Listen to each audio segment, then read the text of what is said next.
Ya. Assalamualaikum warahmatullahi wabarakatuh. Kami dari kelompok 2 Pendidikan Agama Islam dari kelas 17 2D05. Perkenalkan, nama saya Muhammad Kamil. Perkenalkan, nama saya Imam Maulana Yusuf. Nama saya Raihan Nurdi Arista. Perkenalkan, nama saya Febrian Deva. Kami ingin mempresentasikan proyek MKWK Pendidikan Agama Islam tentang peranan masjid sebagai tempat ibadah. Assalamualaikum Pak Ustaz. Kita pengen nanya nih tentang masjid ya. Apa aja sih kalau misalnya kita kan beribadah di sholat di masjid, apa aja keutamanya kita sholat di masjid itu? Keutamaan sholat di masjid, terutama itu bagi untuk para laki-laki ya. Ya. Laki-laki untuk diwajibkan untuk sholat berjamaah di Iya, masjid. benar. Dan sholat berjamaah itu juga bisa mendapatkan pahala yang berlipat ganda. Dan derajatnya itu 27 derajat. Kemudian juga sesuai yang Allah firmankan dalam surat Al-Jin, A'udzubillahi minasyaitonirrajim, wa annahu lamma qama 'abdullahi yad'uhu kadu yakununa 'alaihi ahada. Dan sesungguhnya masjid-masjid itu adalah untuk Allah, maka jangan kamu menyembah apapun di dalamnya selain Allah. Mungkin itu saja. Oke. Kalau yang Kedua nih kalau pertanyaan, mengapa masjid didesain menghadap langsung ke Ka'bah? Karena Ka'bah itu adalah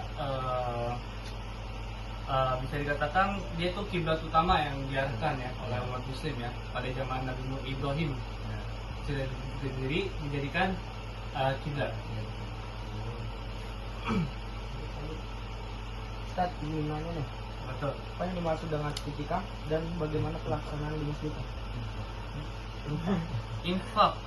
Infak itu kita sunnah ya bagi yang mampu, yang mempunyai rezeki. Infak itu sunnah. Kalau diberikan ke masjid itu kemungkinan dari DKM masjid yang mengurus akan dibagikan, disalurkan untuk bantuan Islam lainnya dan pembangunan masjid.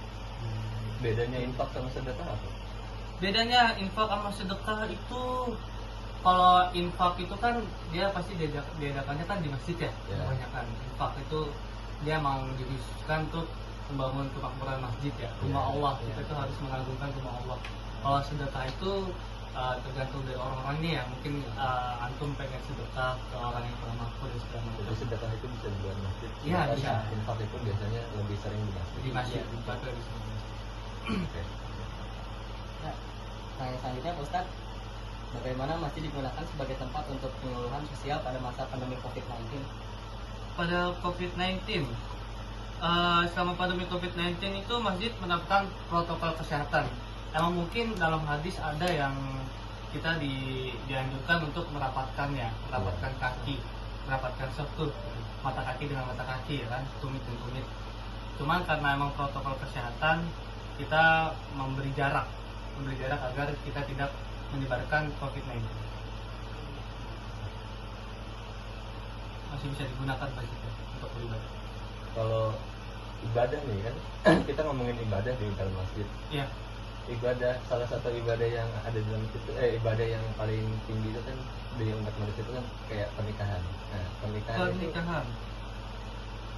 apa? Kan kalau perempuan itu kan pasti ada haid. Itu kan nggak wajib kan untuk perempuan untuk mengikuti pernikahan kayak akad di dalam masjid. Apa aja yang siapa aja yang wajib? Kalau untuk perempuan yang lagi sedang haid, Iya. dia diajukan tidak bisa ya. Iya. Bisa, dia diperbolehkan untuk tidak hadir. Mungkin ya, untuk perempuan itu tidak diwajibkan Iya. karena dia mengalami haid kan, karena Iya. haid itu kan najis ya.